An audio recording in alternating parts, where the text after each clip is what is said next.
महायुद्ध का चौथा दिन और लगातार ये युद्ध बढ़ता जा रहा है। 5 तस्वीरों के जरिए आपको दिखाते हैं कैसे अब ये युद्ध भीषण रूप ले रहा है। और ये 5 तस्वीरें तेहरान में ताबड़तोड़ बमबारी, साइप्रस पहुंचा F-16 का बेड़ा और ईरान का सैन्य अड्डा तबाह कर दिया गया। वहीं बेरूत में ईरानी दूतावास पर अटैक हुआ है। साथ ही B-1 बम वर्षक विमानों की एंट्री हो गई है। B-1 बम वर्षक विमानों से हमला किया जा रहा है। युद्ध के चौथे दिन भी इजरायल और अमेरिका का ताबड़तोड़ हमला जारी है। इजरायल ने ईरान की राजधानी तेहरान में हमले तेज कर दिए हैं। अमेरिकी इजरायल हमले में ईरान का सैन्य अड्डा तबाह हो गया। वहीं इजरायल ने बेरूत के ईरानी दूतावास को निशाना बनाया है। ईरानी दूतावास से धुएं का गुब्बार दिखाई दिया, जबकि ईरान की धमकी के बाद अमेरिका ने ग्रीस के साइप्रस में F-16 का बेड़ा भेज दिया है। वहीं अमेरिका ईरान पर B-1 बम वर्षक विमानों से लगातार हमला कर रहा है।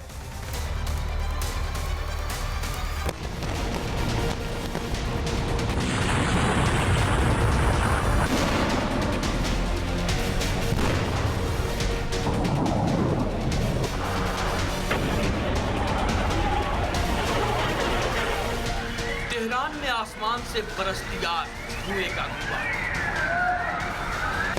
खंडहर में बदलती इमारतें, अपनों की तलाश। आसमान में टुकड़े टुकड़े होता इजरायली ड्रोन। साइप्रस की मदद के लिए पहुंचे F-16 जेट। अमेरिका, इजरायल और ईरान जंग की ये तस्वीरें बताने के लिए काफी है कि मिडिल ईस्ट में जमीन से लेकर आसमान तक हर तरफ आग लगी। बरसती मिसाइलें, फटते ड्रोन, बम गिराते विमान, धरती से आकाश तक पूरी फिजा में बारूद की गंध घोल रही है, जिसके नतीजे में हर ओर बस तबाही ही तबाही दिख रही है। जंग के 3 दिन गुजर जाने के बाद भी ईरान में इजरायल का कहर टूटना जारी है। ये अभियान जिसे इजरायली सेना और इजराइल ने हमारे महान मित्र अमेरिका और राष्ट्रपति डोनाल्ड ट्रंप के साथ मिलकर शुरू किया है, इसका उद्देश्य है इजराइल के लिए अस्तित्वगत खतरे और अमेरिका और पूरी दुनिया के लिए बड़े खतरों को विफल करना। नेतन्याहू भले ही ईरान को कमतर दिखाने की कोशिश कर रहे हैं, लेकिन यरूशलेम से लेकर तेल अवीव तक मच रही तबाही और अमेरिका के सहयोगी खाड़ी देशों में बर्बादी की कहानी लिख रही ईरानी मिसाइलें ये दिखा रही है कि जंग अभी और खिंच सकती है, जिसकी एक गवाही कुवैत के आसमान में भी देखी जा सकती है। इस जंग के अब यूरोप तक पहुंचने की आशंका भी तेज हो रही है। तभी तो साइप्रस की मदद के लिए अमेरिकी F-16 विमान पहले से ही वहां पहुंचने लगे हैं। Bureau report, Republic Bharat. तो आपने ये रिपोर्ट देखी है जिसमें साफ तौर पर दिखाया जा रहा है कि युद्ध कितना भीषण होता जा रहा है और इस युद्ध में अब तक क्या कुछ हुआ। 10 बड़ी खबरें क्या हैं ये हम आपको बताने जा रहे हैं। अमेरिका वर्सेस ईरान युद्ध की 10 बड़ी खबरें क्या हैं ये आपको बताते हैं। अब तक क्या क्या कुछ हुआ। सबसे पहले जो बड़ा हमला किया गया, उस हमले में नेतन्याहू ने साफ तौर पर कह दिया कि हमारा टारगेट क्या था, खामनेई। इजराइल का अब चौथे दिन भी ईरान पर ताबड़तोड़ हमला लगातार जारी है। 48 घंटों में ईरान के 1250 से ज्यादा ठिकानों पर अटैक किया गया। अमेरिका का दावा है कि इन 2 दिनों में ईरान के 11 हमने तबाह कर दिए हैं। वहीं यूएई का दावा है कि 148 ईरानी ड्रोन इंटरसेप्ट किए गए हैं। और 5वीं बड़ी खबर, ईरान की धमकी, होर्मुज स्ट्रेट से गुजरने वाले शिप निशाने पर हैं। हमले में घायल खामनेई की पत्नी की भी इलाज के दौरान मौत हो चुकी है, यानी खामनेई का परिवार लगभग तबाह हो चुका है, खत्म हो चुका है। ट्रंप की चेतावनी एक तरफ है कि परमाणु क्षमता खत्म कर देंगे ईरान की। ईरान के हमले में अमेरिका के 18 सैनिक घायल भी हुए हैं, अमेरिका को भी नुकसान हुआ है। और इजरायली हमले में लेबनान में 52 की मौत, 154 घायल हुए हैं। और 10वीं बड़ी खबर, फ्रांस ने भी अब परमाणु हथियार बढ़ाने के आदेश दिए हैं। तो ये 10 बड़ी खबरों और 10 बड़ी खबरों के जरिए आप समझिए कि युद्ध कितना भीषण होता जा रहा है। ट्रंप ने भी कह दिया है कि अभी और 3-4 हफ्ते ये जंग चलेगी। इस बीच ईरान पर ट्रंप का नया बयान सामने आया है और ट्रंप ने खासतौर पर कह दिया है कि ये जो युद्ध है वो लगातार जारी है। और ट्रंप ने ईरान को चेतावनी भी दी है, एक बार फिर से धमकी दी है। धमकी क्या दी है? साफ तौर पर कहा है कि हमने न्यूक्लियर खतरे को टालने के लिए ये युद्ध किया, ईरान पर हमला किया और कहा कि ईरान पर हमले अभी जारी रहेंगे। ट्रंप ने कहा कि बड़े हमलों का अभियान अभी तक शुरू नहीं हुआ है। Report the. The third, we're ensuring that the world's #1 sponsor of terror can never obtain a nuclear weapon, never going to have a nuclear weapon. I said that from the beginning. They're never going to have a nuclear weapon. They were on the road to getting one legitimately through a deal that was signed foolishly by our country.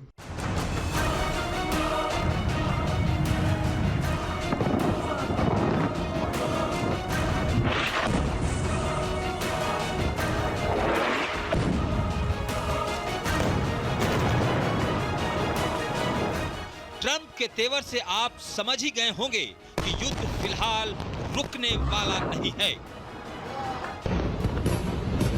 America Iran पर और भी ताबड़तोड़ हमले करने वाला है,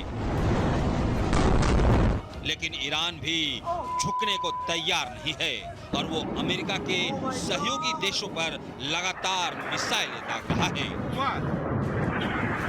और यही मिसाइलें अब ट्रंप को खटकने लगी है। Long-range missiles and nuclear weapons would be an intolerable threat to the Middle East, but also to the American people.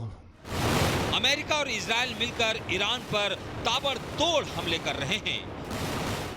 अब तक ईरान के 1000 से ज्यादा ठिकानों पर अटैक किए गए हैं। शुरुआती 30 घंटे में 2000 से ज्यादा बम गिराए गए हैं। ईरान में अब तक 555 लोगों की मौत हो चुकी है, जबकि 700 से ज्यादा लोग घायल हुए हैं। देखिए, ईरान अब ऐसी हालात में आ गया है कि there is nothing to lose. जो कुछ हमारा होना था सो हो लिया, अब हम बदला लेंगे, इंतकाम लेंगे। वो बिल्कुल पगला गए हैं। पहले उसने जो अपने नॉर्मल मिसाइल थे वो फायर किए ताकि इजराइल और अमेरिका अपने जो इंटरसेप्टर मिसाइल हैं वो सब फायर ऑफ कर दे। जब वो ख़त्म हो जाएंगे तो वो अच्छे जो उनके हाइपरसोनिक मिसाइल हैं उनका इस्तेमाल शुरू करेंगे। इस युद्ध में अमेरिका को भी नुकसान उठाना पड़ा है। यही वजह है कि डोनाल्ड ट्रंप ने ईरान को नेस्ता नाबूद करने की ठान ली है। ऐसे में साफ है कि अमेरिका ईरान पर सबसे बड़ा हमला करने वाला है। Bureau report, Republic Bharat. यानी अब तक जो कुछ हुआ वो सिर्फ एक ट्रेलर है।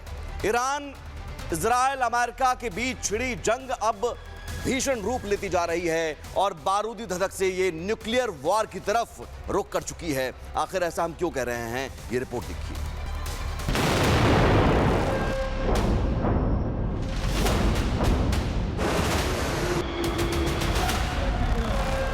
इजराइल, अमेरिका और ईरान में छिड़ी जंग बारूदी धधक से न्यूक्लियर वॉर की तरफ रुख कर चुकी है। कट्टर तानाशाह की चाह में खामनेई ने ईरान में जितने एटॉमिक सेंटर बनाए थे, जहां से इजराइल पर परमाणु हमला होने वाला था, वो लॉक हो चुका है, लीक कर रहा है। अब ईरान पर खतरा मंडरा रहा है। ईरान को उसी के परमाणु बम से भस्म करने की रणनीति ट्रंप और नेतन्याहू की है। B-2 बॉम्बर से तमाम केंद्रों पर हमले हो रहे हैं, जिसकी गवाही ईरान भी दे रहा है। IAEA में ईरान के राजदूत ने बता दिया, ये ईरानियों के लिए बहुत घातक है।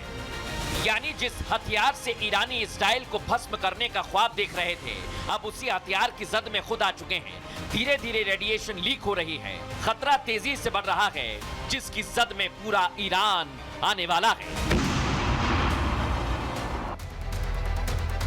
तो क्या ईरान पर अब परमाणु हमला होने वाला है? आखिर रक्षा विशेषज्ञ क्या कह रहे हैं परमाणु हमले को लेकर, सुनते हैं। असलियत में अगर ऐसा हुआ भी है और अगर वो ठिकाना ग्राउंड के ऊपर तो है नहीं, वो तो जागृत पर्वतों की श्रृंखला में 300, 400, 500 मीटर नीचे है। लिहाजा अगर कुछ ऐसा हुआ भी तो वो रेडिएशन जमीन में कंटेन हो जाएंगे। अच्छा, अगर वो ठिकाना स्ट्रेट ऑफ हॉर्मुज के पास है जहाँ पे फ्यूजन का काम चल रहा है, अगर ये वहाँ ठिकाना है तो उस समय भी जो रेडिएशन हैं वो पर्शियन गल्फ की तरफ चले जाएंगे। यानी मैं समझता हूँ कि अगर इसमें सच्चाई भी है तो ये ईरान के लिए कोई बहुत बड़ा खतरा